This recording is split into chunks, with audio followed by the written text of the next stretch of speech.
Hey guys, this is Murray, and today I just want to do a quick tutorial on how to auto turn on your Xbox. So, as you probably know, if you're an Xbox player, when you turn on your Xbox, usually it met with this kind of annoying screen that you have to kind of wait on for about 30 seconds to a minute, and it is a bit boring just waiting. You just want to jump start and you want to get in your game straight away. Today I'm going to be showing you how to literally, so when you turn on your Xbox, it just goes straight onto your homepage. It's actually really simple.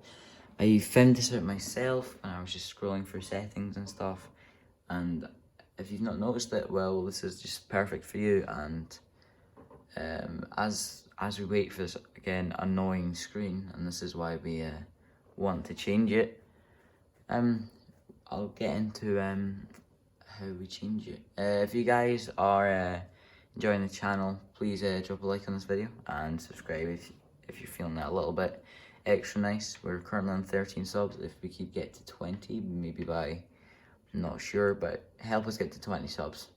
So as you can see, I'm on my homepage right now. If you saw the video on how to change your custom background, you should go watch that if you haven't. This is the background I've got right now. It looks really nice.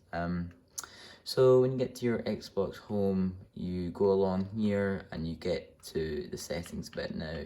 You have the customized guide tabs. I'll maybe save that for another video. You have Xbox Assist. You have the power button, so we'll turn it off. And obviously, let's just go into settings. Now, as we scroll down, you've got general, account, system, devices and streaming, preferences, and ease of access.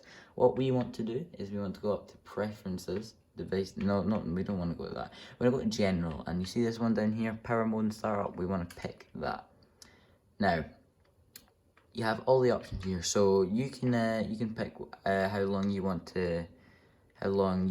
until your Xbox just turns off, like without you touching it. So like I've just got it on 1 hour, so it'll turn off so it doesn't like overheat. Like you could turn it to like 4 hours if you're doing updates or something like that.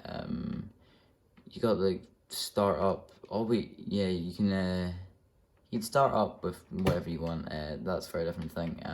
What you want to go to is power mode, and you have some options. It's energy saving, which is what you would be on already instantly if you get the green screen, and you probably want to press instant on. So what that does is it literally turns on straight away. So I'll give you a little demo. So I've got instant on now. I'll turn off the Xbox. So when we turn it back on, it'll go straight onto my homepage with no minute waiting for my game. Now, if we can turn the Xbox back on, here we go. Hopefully we should just go straight onto our homepage. Yep, see, look, it comes up with my name and instantly we're back on Xbox. I hope you guys found this quite helpful. It's really helpful for me, and drop a like, subscribe if you're new, and I'll see you guys in the next one. Bye.